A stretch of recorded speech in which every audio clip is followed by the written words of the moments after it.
Hola, buenas tardes, soy Eduardo y en un primer vídeo emitido por Ferraz TV intenté convencer a los ateos y agnósticos de la existencia de Dios mediante estas opiniones. 1. Los evangelios son verosímiles, es decir, son creíbles y veraces, no son un cuento chino.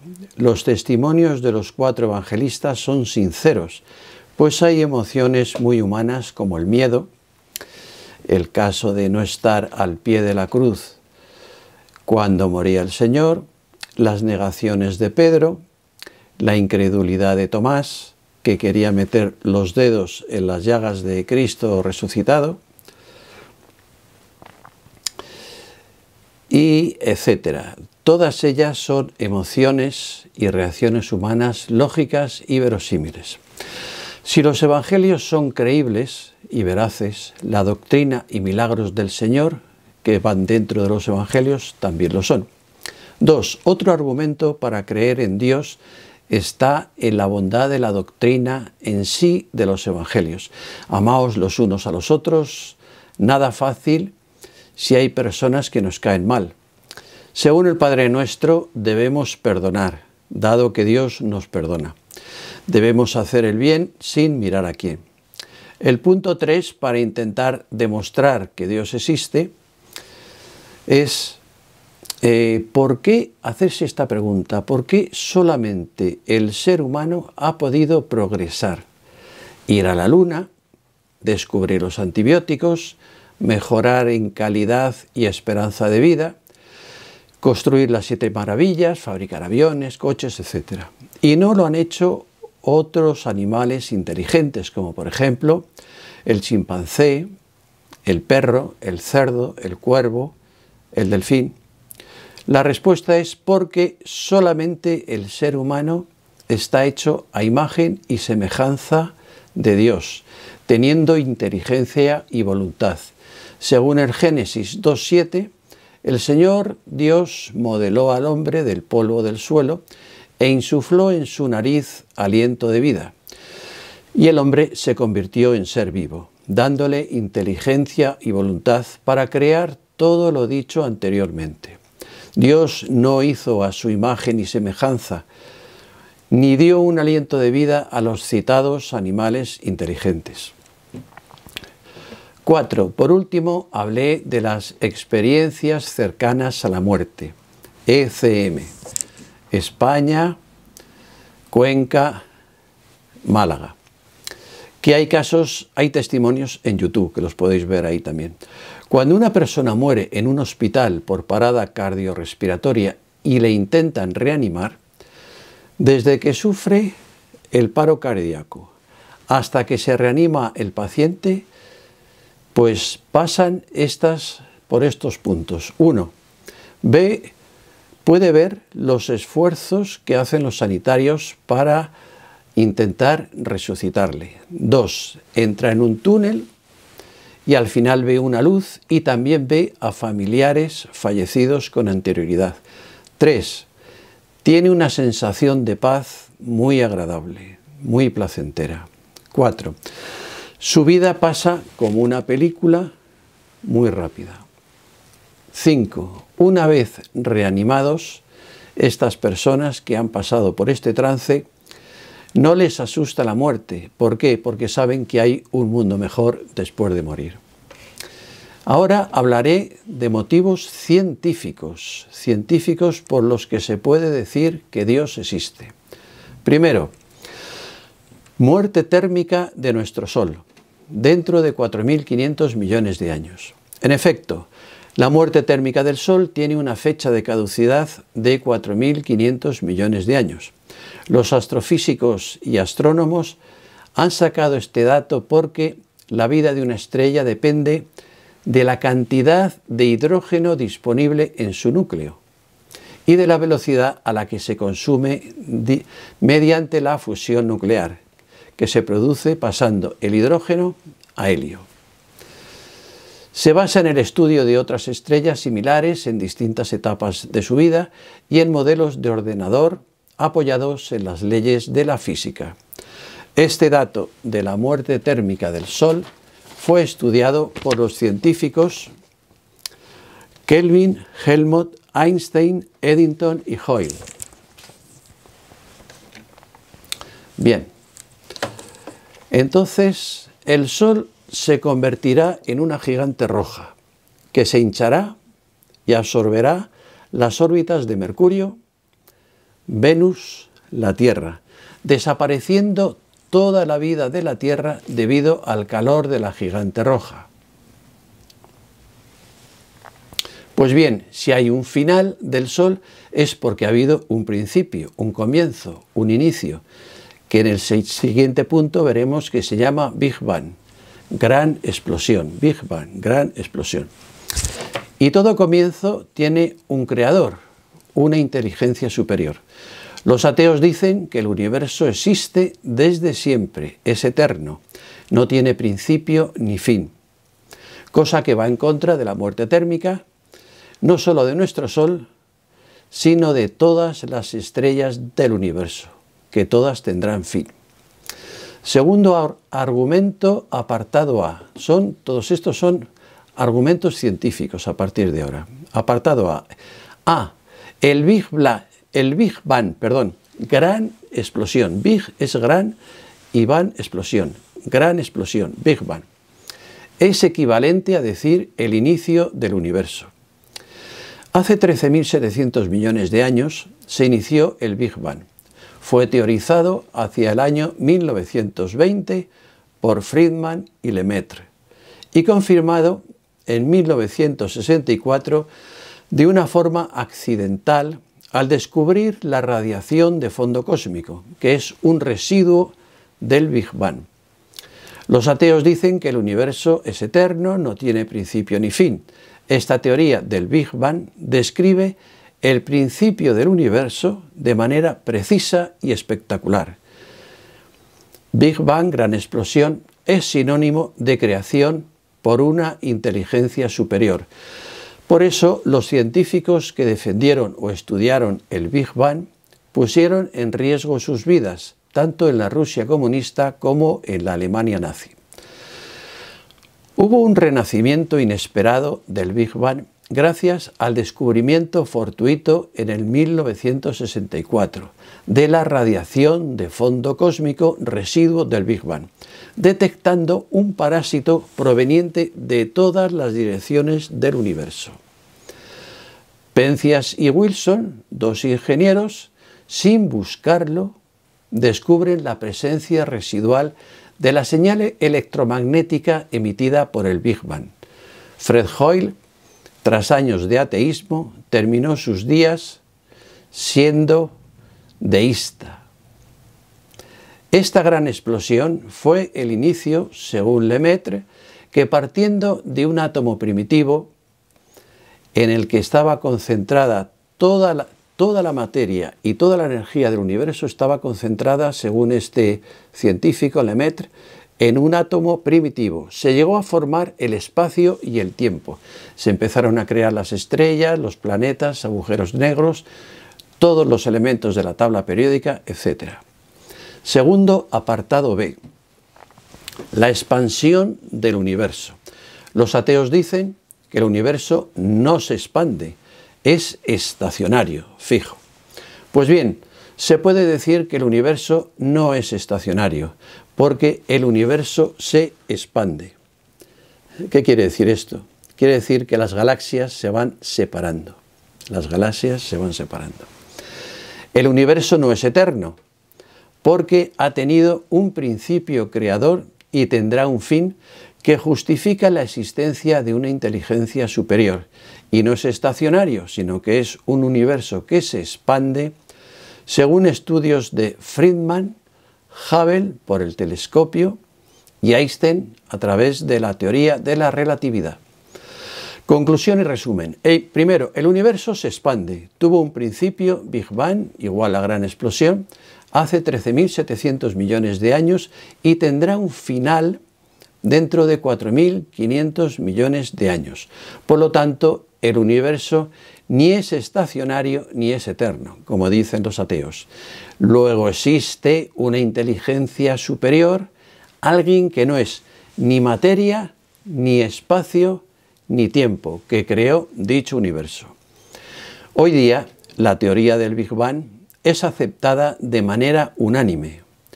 Ironías del destino, hasta su feroz detractor de la teoría del Big Bang, hasta su feroz detractor Fred Hoyle moderó sus críticas y tras años de ateísmo terminó sus días siendo deísta. Quiero remarcar un poco la diferencia que hay entre teísta y deísta. Teísta, con T de Teófilo, quiere decir la persona que cree en un Dios personal. Es un Dios que te crea y luego te acompaña durante tu existencia. En cambio, el deísta, con D de dedo, significa que creemos en un Dios que no es personal porque te crea, pero luego no te acompaña. Tercero, ajuste fino del universo. Antes de empezar a hablar un poco de esto, voy a definir una palabra, que es la palabra o las dos palabras constante física, que es una magnitud. Una magnitud es algo medible, la energía, velocidad, masa, y que es constante, inmutable, no cambia ni en el tiempo ni en el espacio dentro de un marco teórico concreto. ¿Qué es el ajuste fino del universo? El ajuste fino del universo consiste en la existencia de alrededor de 20 constantes inmutables que regulan la formación de dicho universo. Por ejemplo, la fuerza nuclear fuerte, que asegura la cohesión de los núcleos atómicos. Aquí tengo un dibujo de lo que es un átomo formado por un núcleo, no sé si se verá bien, un núcleo en el centro que tiene protones, carga positiva, y neutrones sin carga, y alrededor están los electrones, carga negativa. Pues bien, no sé si se verá bien. Pues bien, la medida, la constante inmutable que mide, que asegura la cohesión de los núcleos atómicos se llama fuerza nuclear fuerte. Aparte de esta fuerza nuclear fuerte, están las constantes de la masa y energía de un protón, neutrón, electrón. Esto al fin y al cabo son números, son números. La energía de un electrón, no sé cuántos por 10 elevado a menos 19 coulombios, por ejemplo, pero son números. Bueno, pues bien, otras constantes inmutables son del universo las constantes de la masa y energía de un protón, neutrón, electrón, la constante de Planck, las constantes de Planck, Boltzmann, la fuerza gravitacional, etc. Y así unas 20 constantes, que son números, y que definen el ajuste fino del universo, que justifican la existencia de las galaxias en el universo.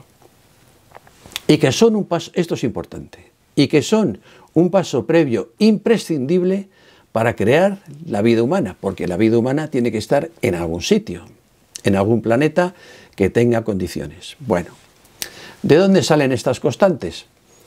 Hay dos respuestas posibles.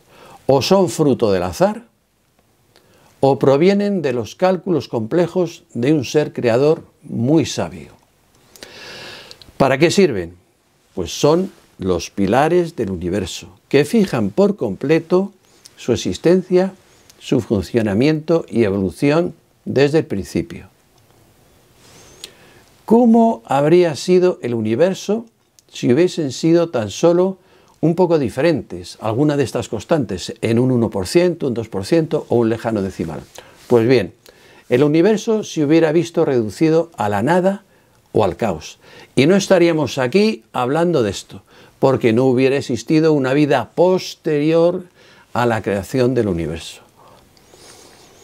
Este es el principio del ajuste fino, consistente en esas constantes inmutables en el espacio y en el tiempo. Un ejemplo.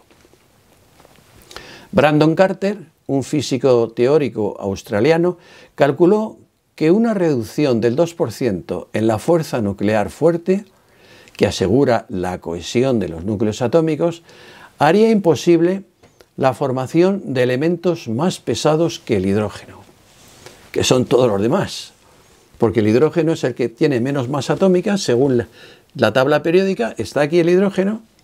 Pues bien, Si se produjera esto, que una bajada en el 2% de la fuerza nuclear fuerte, esto supondría que la imposibilidad de formación de elementos más pesados que el hidrógeno, que son todos. Entre ellos está el carbono, el nitrógeno, el oxígeno, el fósforo, el azufre. Es decir, sin estos átomos no es posible la vida. Y luego todos los demás de la tabla periódica. Pues bien, pero sin estos átomos que yo he citado, carbono, oxígeno, nitrógeno, fósforo, azufre, etc., no es posible la vida. Bien, y esta es una de las consecuencias de que esa constante no se mantuviera inmutable, claro. Se tienen que mantener inmutables. Imaginaros que la velocidad de la luz, en vez de ir a 300.000 kilómetros, pues un día, pues no voy a ir tan rápido, voy a ir a 100.000 kilómetros por segundo. Claro, tienen que ser constantes, y que esas alrededor de 20 constantes sean inmutables, se llega a la conclusión de que es como si hubiéramos tenido la improbable suerte de que nos tocara la lotería todos los días de nuestra existencia y todos los días de la existencia del universo y de la nuestra propia. Bien, es decir, no cabe el azar. Cuarto, ajuste fino de la vida. Pues bien, si sorprendentes son la constancia de esas 20 constantes, la inmutabilidad de esas 20 constantes, lo que viene ahora es todavía más sorprendente, para hacer ver que no es fruto del azar, sino que hay una inteligencia superior. Cuarto punto, ajuste fino de la vida. ¿Cómo pasar de lo que no tiene vida, lo inerte, a la vida? ¿Por qué eran tan importantes estas constantes? Porque eran el paso previo a la vida, para poder ir de lo inanimado o inerte a la vida. El ADN, ácido desoxirribonucleico, es el material que almacena la información genética de la célula.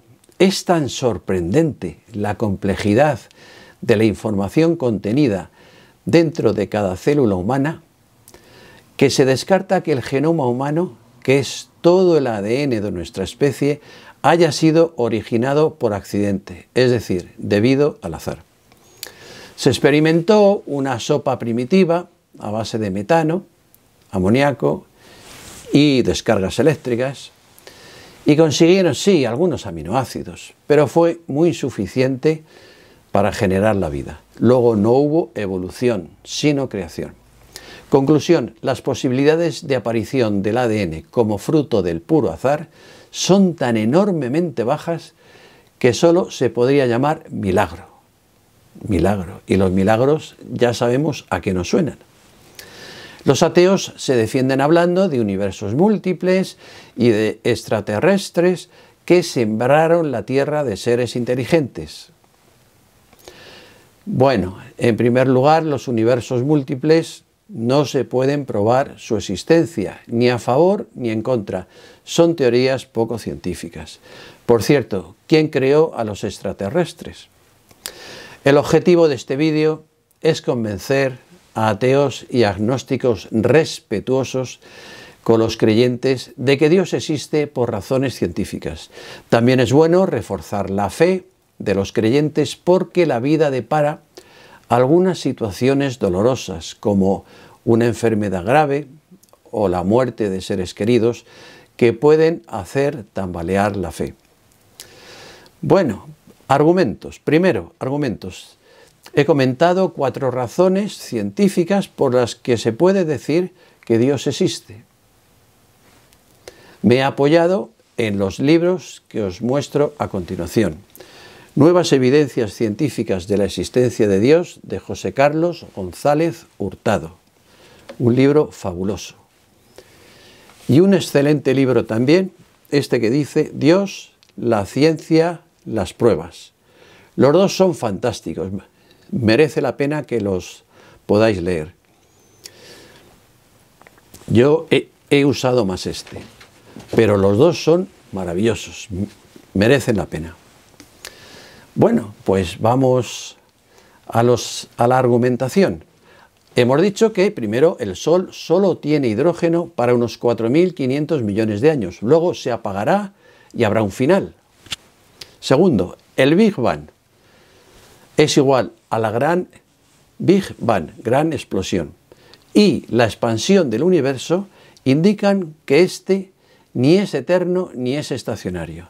Tercero, las 20 constantes inmutables que sostienen el universo suponen una inteligencia superior. Cuarto, el ajuste fino de la vida, la gran complejidad del ADN implica la existencia de una inteligencia superior. Pues bien, así como hay ateos intolerantes que insultan a los creyentes como cuando dicen, por ejemplo, el cristianismo es una religión para cretinos, Dios no es bueno, la religión lo envenena todo, y otras tonterías, y además querrían prohibir la creencia en Dios, encarcelar e incluso maltratar e incluso asesinar a los creyentes. Pues bien, seamos positivos, también, afortunadamente, gracias a Dios, hay un ateísmo respetuoso con los cristianos, que acepta a los que no comparten su ideología atea y buscan sinceramente la verdad. Hay científicos ateos que se han convertido recientemente al teísmo o al deísmo, gracias a la ciencia y sus avances en los últimos 50 años. Y cito algunos de ellos: Hoyle, Flew, Francis Collins, que fue el que dirigió el asunto del genoma humano, McGrath y García Morente. Bueno, pasamos al segundo punto, que son características de los creyentes. Personalmente, ahora hablo de mí, creer en Dios a mí me supone una satisfacción importante. ¿Por qué? Porque sé que voy a poder ver a mis seres queridos fallecidos. Los voy a poder volver a ver otra vez. Padres, mis seres queridos fallecidos, padres, hermanos, mi esposa, etc. Y es que los que somos creyentes tenemos esa ilusión. Y aunque solamente sea por eso, somos un poco más felices. Bueno, también tenemos una oración, que es el Padre Nuestro, que nos aconseja perdonar. Y un evangelio que nos dice: amaos los unos a los otros como yo os he amado. Tanto si esas personas nos caen bien como si no es así, porque opinamos de distinta manera, pues en política, en religión, etc. Aún así estamos obligados a entendernos y respetarnos. Hablando de otra cosa, los rencores perjudican la salud, pues el perdón es terapéutico. Por otro lado, la absurda envidia, recalco, de la absurda envidia no se saca ningún beneficio, pues todos son disgustos, a diferencia de la gula o la lujuria, que tienes el placer de comer, beber, etc. A veces no es fácil perdonar a nuestro prójimo. Yo creo que la religión nos hace mejores y más felices personas. Estoy convencido. La religión nos hace mejores y más felices personas. Por otro lado, los humanos, ¿para qué estamos aquí? ¿Cuál es el sentido de la vida? Estamos aquí para comer, beber, divertirnos, fumar porros, drogarnos, etc. Y aplicar aquello de a vivir, que son 2 días. O estamos para hacer el bien, sin mirar a quién, y dejar de lado nuestro egoísmo. Creo que hemos venido aquí para algo, que tenemos una misión, ya sea laboral, familiar, y hacer el bien, es decir, dar sentido a la vida. Repito porque es importante, dar sentido a la vida, por eso estamos aquí. Tercero, argumentos ateos como multiversos o extraterrestres. La teoría del multiverso no es científica, puesto que ni es verificable ni se puede demostrar su falsedad. Otra teoría: ante la imposibilidad de que el ADN fuera producido por azar, el ateo Crick dijo que la Tierra fue sembrada por extraterrestres inteligentes. Bueno, esto parece una broma. Y además, ¿quién creó a estos extraterrestres? Como dije antes. Cuarto, ¿cómo le afectaría al ateo o al agnóstico pasar de ser creyente, pasar de ateo o agnóstico a ser creyente? Bueno, pues serían más felices, serían más solidarios, mejores personas. El ateo que se convierta creyente estará obligado a cumplir los 10 mandamientos, ir a misa semanal, que son 40 minutos a la semana, etcétera, etcétera. Por otro lado, al no tener tipificados como delito en el Código Penal, para los ateos tampoco estaba prohibida la gula, la lujuria, relaciones fuera de la pareja, la envidia, la avaricia, la soberbia, la pereza, etc. La Iglesia te da buenos consejos para la salud al indicarte que no debes practicar alegremente la gula, pues comer y beber en exceso no es saludable. También te dice que no seas envidioso, porque no es placentero, como la gula y la lujuria, y encima sufres a lo tonto. La envidia es que no sirve para nada, es lo más tonto que hay. Con la pereza te perjudicas a ti y a la familia, pues agravas los problemas. La avaricia es mala porque también se sufre al no obtener todo lo que deseas, y la soberbia te quitará amigos. Todos estos últimos son pecados capitales a los que no se sentía obligado el ateo porque no está de acuerdo con los 7 pecados capitales de la religión cristiana. Quinto, ¿qué es ser agnóstico? Bueno, el agnóstico es la persona que niega que el entendimiento humano sea capaz de llegar a cualquier conocimiento de lo divino o de lo trascendente. ¿A qué debemos nuestra existencia? 1. Se la debemos a Dios, decimos los creyentes. 2. No se la deben a Dios, dicen los ateos. 3. No lo sé. Es la respuesta típica del agnóstico. No lo sé, duda entre si existe Dios o si no existe. El agnosticismo debería ser una estancia temporal, pues si se ignora algo importante y puede ser averiguado, debería aplicarse a ello con intensidad. Los motivos para permanecer agnóstico a largo plazo pueden ser: 1. Que no se considera importante el asunto de la existencia de Dios. 2. Que se considere que no puede ser averiguado. Hombre, importante sí lo es, pues nuestra vida tendrá un sentido distinto si pensamos que Dios nos ha creado o si somos producto del azar. Las razones para ser agnóstico a largo plazo tienden a ser de tipo psicológico, moral, etc. Pues al decir no lo sé, a veces estamos diciendo, o se suele acompañar de un me da igual o déjame en paz. Y puede ser para posponer o evitar la gran cuestión. Esa reacción da una falsa comodidad, un falso confort mental, porque posponerlo se convierte en un mar de los salgazos. Esta es una idea que les acabo de aquí, entre otras, donde se estanca la nave de la vida y evita llegar a puerto. Señores agnósticos y ateos, si a veces dudáis de las creencias ateas, porque los ateos también pueden dudar de la creencia atea, pues bien, señores agnósticos y ateos, si a veces dudáis de las creencias ateas, podéis hacer una cosa: pedirle a Dios que os facilite el acceso a la fe. Si te vuelves creyente, serás más feliz, a pesar de que tengas algunas obligaciones morales más.